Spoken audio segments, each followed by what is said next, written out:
About this house. From now on, Kristen and her family will be living here. So could you possibly move somewhere else? I was taken aback by the sudden statement, unable to comprehend what was happening, and all I could do was listen in bewilderment to my mother-in-law's words. Are you listening? And here, take this. What is this?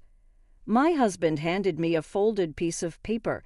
The moment I unfolded the paper, it was clear it was a divorce application. I could not grasp the intentions of my mother-in-law or my husband at all. You'll understand once you open it. It's the divorce paper, my husband said, laughing and observing my reaction. This house was acquired with the savings I had accumulated. It would have been impossible to purchase it with my husband's part-time job income. Despite fulfilling the wish of my mother-in-law and husband to convert it into a duplex, this was the predicament I found myself in. Why must I be put in such a difficult situation? Okay, I get it. So it's fine if I just leave, right? When I said this, the two of them were overjoyed. Now finally we can get rid of the noisy one and have some peace. I never thought she would leave so easily. Their end will undoubtedly be miserable. I wanted them to see. I will make sure they regret this. Just 3 years ago, I was working at the same trading company as my husband, Steve, and we got married afterward. I quit my job after getting married, but there was a special reason for that. While working, I was also drawing illustrations as a hobby and sharing them on social media. At one point, my illustrations suddenly became popular on social media, leading to frequent orders, and now my monthly income can reach up to $10,000. I finally started earning more. Really? That's wonderful. I hope you can continue to earn a stable income from this. That's how Steve supported my illustration work at home, and our married life was going smoothly. After 5 years of marriage, when we started thinking about buying a house, my husband lost his job because of staff reductions at his workplace due to economic downturns. I've worked so hard for the company, and to be treated like this, I'm sorry. I couldn't find the words to encourage my husband, who apologized with tears. I could only support him silently until he regained his composure. A month later, my husband started a part-time job at a nearby store at night, but his income significantly decreased to about $700 a month. I felt the need to work even harder. After that, I managed to work more and significantly increased our savings. With that, we could finally consider buying our own home. Another year passed, and after discussing with my husband, I made up my mind about purchasing a home. Hey, isn't it time to buy a house? But my income is low. Don't worry. I'm here and we have some savings, so it's all good. With my strong suggestion, my hesitant husband made a request. It might be strange to ask this, but could we make the house a duplex so my mom can live with us? My dad has passed away, and above all, our family home is quite old. My mom also mentioned she would prefer a duplex if we were building a new house. My father-in-law passed away from a heart attack when my husband was young. I had received support from my mother-in-law, and I understood how much my husband cared for her. Okay, it's decided. We'll respect your mother's wishes and your request and make our home a duplex. So we went to the housemaker with my mother-in-law and signed the contract for our ideal home. In terms of the interior, we greatly considered the opinions of my husband and mother-in-law. I would have preferred to customize it more to my liking, but I was happy as long as they were pleased. However, I never dreamed I would be betrayed in such an unexpected way. About 10 months after the house contract, our home was finally completed. We also set up an office workspace, and its comfort has greatly contributed to my creative activities. Wendy, thank you so much for building such a beautiful home.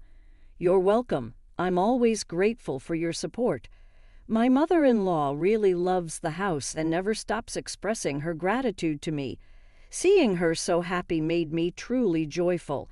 Life in the new house started smoothly, but after 3 months, I noticed a change in my mother-in-law's behavior towards me.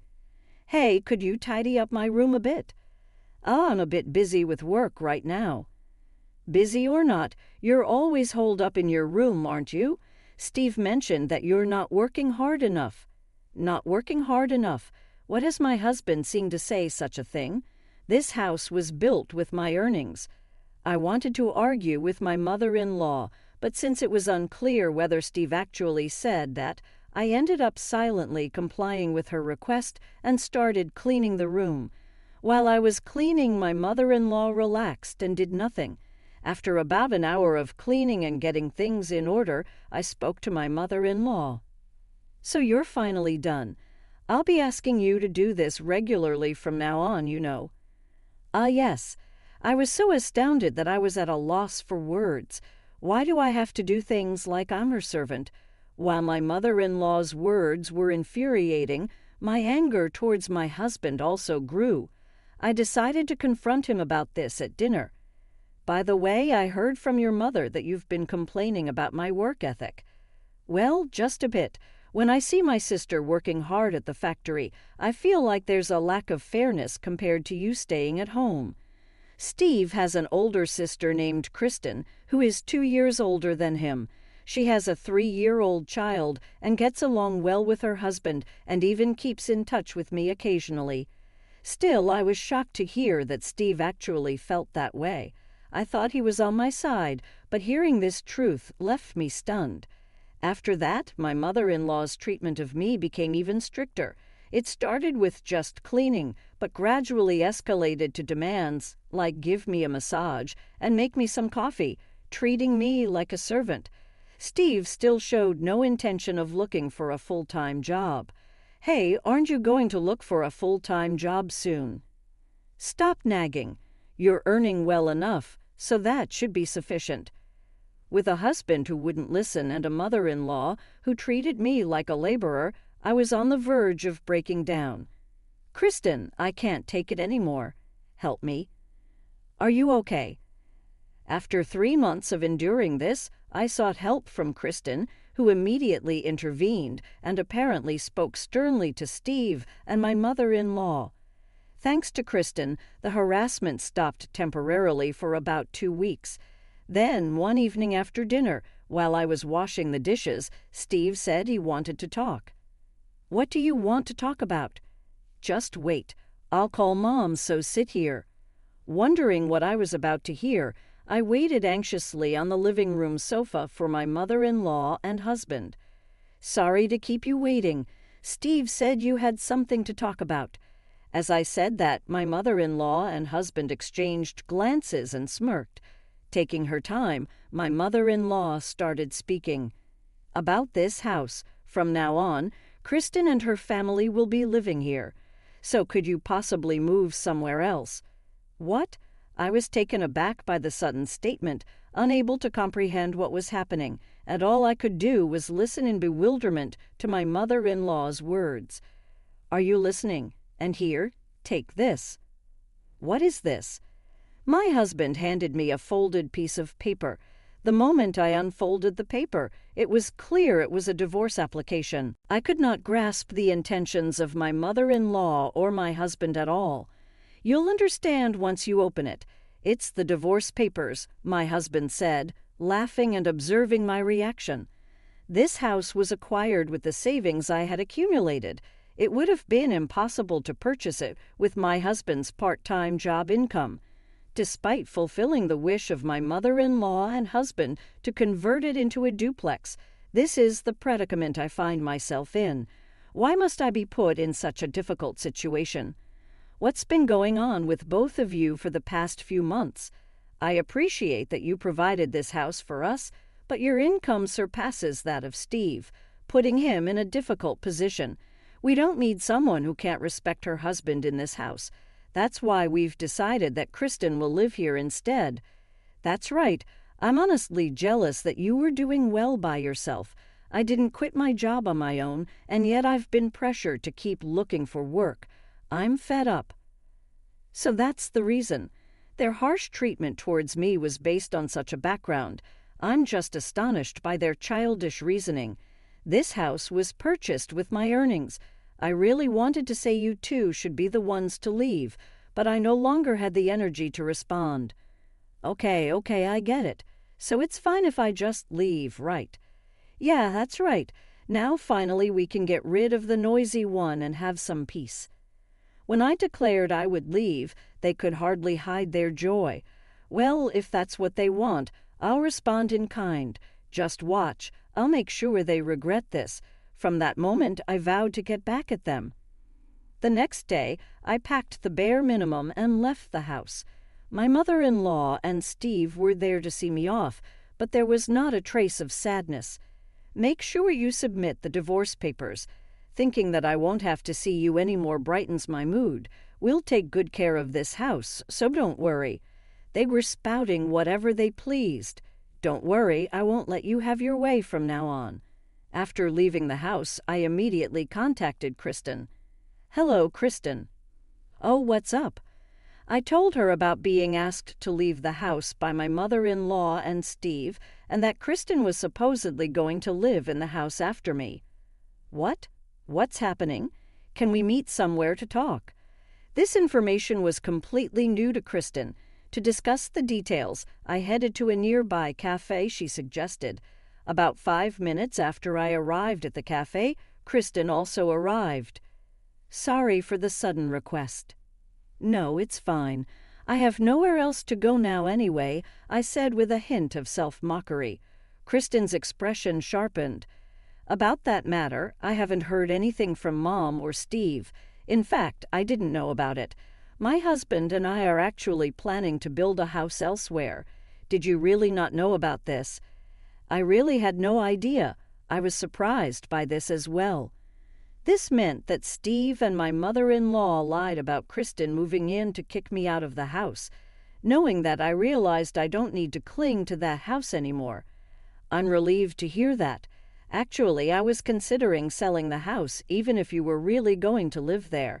I've made up my mind now. I don't want those two to be happy at all.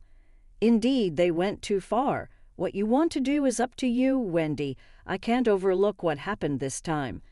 I felt relieved after talking to Kristen. I'm so glad I could talk to you, Kristen. Thank you. After leaving the cafe, I went straight to the city hall to submit the divorce papers. Then I visited a real estate agent to discuss selling the house and land, handing over the property register. Those two must be living peacefully, unaware of anything. Every time I think of them, anger wells up inside me. The real estate agent mentioned that the property is well located and relatively new, so a buyer should be found quickly. Please contact me once it's sold. I'll be at my parents' home for a while. I left everything to the real estate agent and returned to my parents' house.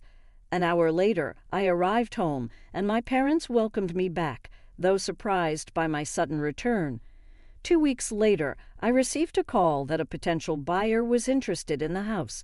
They wanted to see the house immediately and planned to visit the next weekend. Would it be okay if I joined the visit? As a former resident, I can provide detailed guidance about the house. The real estate agency contacted the potential buyers, who were pleased and requested my presence. Now your happy times won't last long. Just imagining their shocked faces makes me smile. The day of the visit arrived. As the real estate agent opened the front door, my ex-husband Steve appeared. What the hell? Who are you? I'll call the police. Startled by Steve's loud voice, the real estate agent hesitated, but I spoke up from behind. Don't worry about him. He has no right to say such things. Wendy, what's going on? Ignoring Steve's reaction, I led the potential buyers and the agent inside the house. Here is the living room. As I continued the tour, Steve raised his voice again, trying to interfere. Wait a minute. What's going on? I'm asking you. My mother-in-law also showed up, adding to the commotion. What a hassle. What is the meaning of this? I'll call the police. The police? Go ahead, call them. Anyway, this house is no longer yours. I'm truly sorry to the visitors. I need to talk with these two, so please wait outside. If you have any questions, feel free to ask. Leaving those words, I took Steve and my mother-in-law outside to explain the situation. Steve was red-faced with anger. "What's this visit about? Why are you showing our house to others? I can't believe it. How dare you come here unannounced?" They seemed not to grasp the full situation. Time to make things clear. "Your house? Ridiculous. I bought this house. Only my name is on the registry, and I've confirmed with your sister Kristen that the story about her family moving in was a complete lie." But things changed suddenly. Such things happen. "Do you really think that excuse will work? I've directly confirmed with Kristen, and she knew nothing about what you two were discussing." Confronted with the truth, they were left speechless, biting their lips. "Furthermore, let me explain who the visitors today are. I put this house on the market. Therefore, neither I nor you own it now. The real estate agency does. Today, people interested in buying this house came to visit. Do you understand now?" "So arbitrarily, what are we supposed to do now?" "That has nothing to do with me. If you don't leave now, you might be reported for trespassing." As I stated this calmly, Steve and my former mother-in-law began to apologize, their faces on the verge of tears. "Don't be so cold. Don't abandon us. You know about my income. I can't make a living like this. Forget about the divorce. Let's start over. That's what we should do." In response to their desperate proposal, I couldn't contain my anger and ended up slapping Steve on the cheek with all my might. "Stop with your childish excuses. Who was it that suggested the divorce? It was you, wasn't it? Your income is low because you've never seriously looked for a job. And Mother, you've coddled your son and tried to drive me out of the house. But now you want to take advantage of me. Let me be clear. I have no intention of taking care of you or forgiving you. Now either pack your bags and leave, or I'll call the police. Make your choice." With all my anger, I confronted them with the truth. "I'm sorry. I'm truly sorry."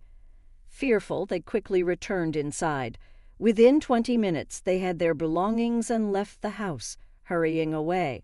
What a troublesome pair they were, thinking they could act selfishly and rely on me for a comfortable life. It was a huge miscalculation. They'll have to get by on their own from now on. I apologize for the disturbance. The issue has been resolved. You don't have to worry about those two showing up here again. After seeing them off, I apologized to the potential buyers and the real estate agent and resumed the house tour. 2 weeks later, I received the news that the sale of the house was finalized.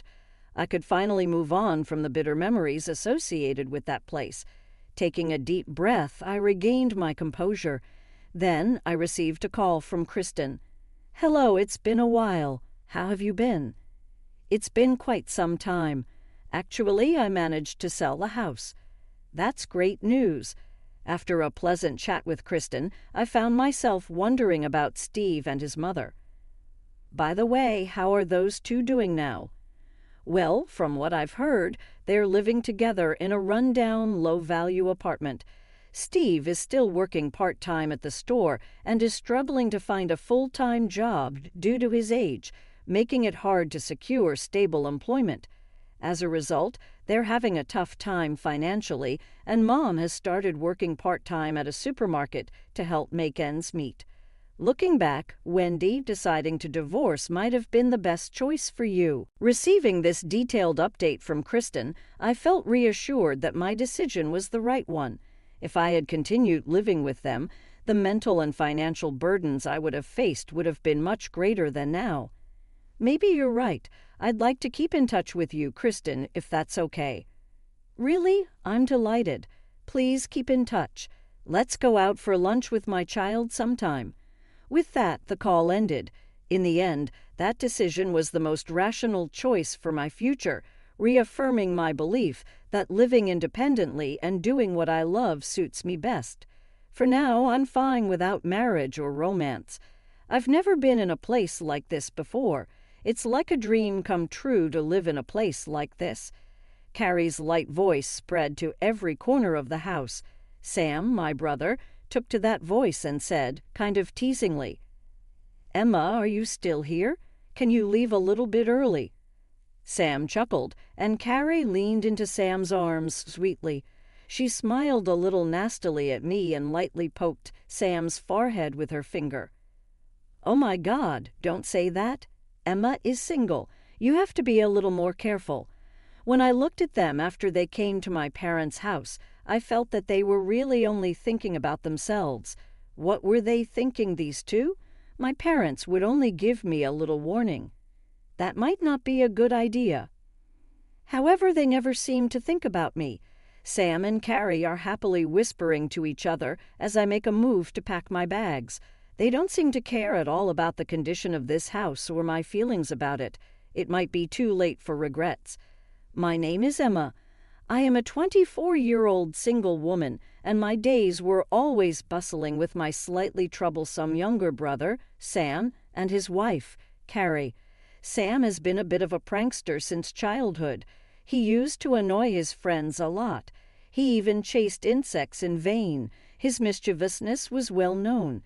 He and I were a bit on different wavelengths, and I never made an effort to understand his personality. Carrie, who married Sam, also seems somewhat flippant. If she had been mature and sensible, she would not have been so blatantly surprised by me when we first met. Carrie is 24 years old like me and seems to be living happily with Sam now. She sometimes pokes a little fun at me, and I think she has become a little arrogant since she got married. Our parents have always spoiled Sam. Sam was sociable, had many friends, and was well received by his school teachers. I wasn't good at sports, but I was at the top of my class when it came to academics. Despite this, I never received much recognition from my parents or Sam. Even now, their attitude feels much the same. Sam's school years were marked by problematic behaviors. I think part of the reason for this can be attributed to our parents for not guiding him properly. In fact, Sam had touched or broken other people's belongings, leading to several apologies and compensation discussions with our parents. But out of compassion for Sam, our parents let his mistakes slide and didn't apologize to the affected parties. This led to escalating problems, and they even faced hefty bills a few times.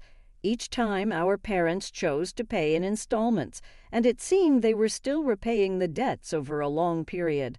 Such was Sam, but he was allowed to go to college. However, his job after graduation didn't work out, and he ended up working part-time. He has been dependent on our parents for money to go out and play. Our parents have also been very rough with money, and it seems that they have had to put up with a lot in order to give Sam an allowance. Then one day a surprise came to me. Sam's girlfriend Carrie was going to live with Sam in our parents' house. Carrie said she wanted to support my parents in their old age, but honestly, I'm a little skeptical. Based on past experiences, I don't think she was being 100% sincere in saying that. In fact, she might be assuming that living with our parents would be easier financially. Sam does not have a full-time job, so maybe she thinks she wouldn't have to worry about rent and might even get an allowance once in a while. Besides, it sounded like our parents were thinking of their future grandchildren and were on board with Carrie's proposal. That would have made them happy, but their attitude toward me was a little different. My mother in particular told me to get out of the house, and my father started to avoid me. Even Sam and Carrie were a little distant from me. I was really sad to see their attitudes. I had been supporting my family's finances all these years, but when I looked at them, it was as if they had forgotten about my efforts. My heart ached to see their indifferent faces. It made me want to argue with them a little, but I kept those feelings in my chest, calmly and slowly starting to pack up my belongings in my room. If I were to say I'm leaving home, there might be a lot of opposition, but as long as everyone told me to leave the house, I would respect their wishes. My younger brother and his wife were behaving like children, coming to the family home, and our parents indulged them. I had been putting money aside for a long time to repay the amount I spent on my family. My parents did not pay my college tuition due to financial reasons and out of spite. However, with some ingenuity and saving, I was able to pay back my college tuition in a little over 2 years after I got a job. I worked a small part-time job after work and put the money I earned from that into the family budget. That effort finally ended with the last payment. However, my parents seemed to think that I would keep sending them money for years to come, and they used it comfortably. I asked them gently, "Are you sure about this?" Then my mother raised her voice and said, "Are you making fun of us?" I became a little sad and decided to leave home. With one last look at Carrie, Sam, and my parents' faces, I began to move on to a new life. A month passed, and I started living in a new place with my longtime boyfriend, James. He is always kind and cares about me more than his family. With him, my new life would be wonderful. One day, I received a call from an unknown number. I had blocked calls from my family, but for some reason, I was curious and answered the phone. Then I heard my mother's voice. "Why aren't you sending money to the family?" That was the content of the call. I was a little surprised that my relationship with them had not yet been severed, but I couldn't help but be curious and ended up knowing more about their lives.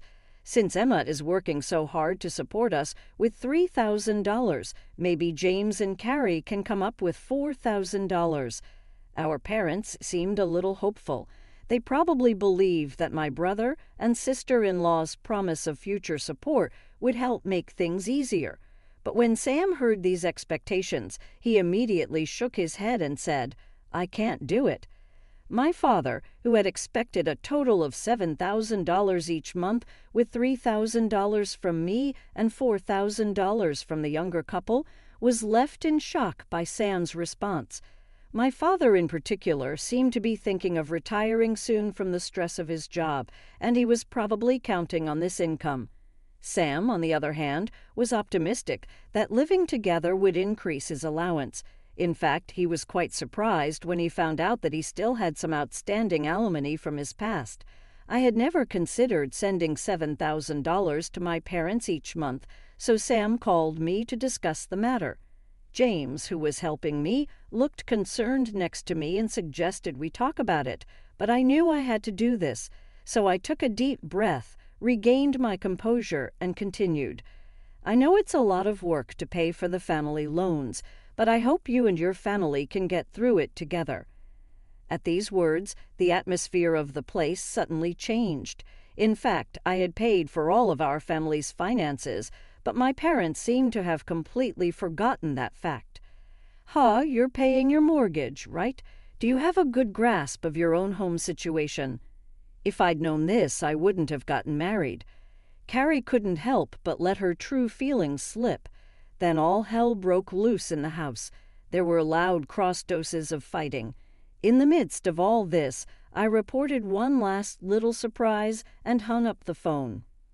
"Oh, by the way, I'm getting married to James.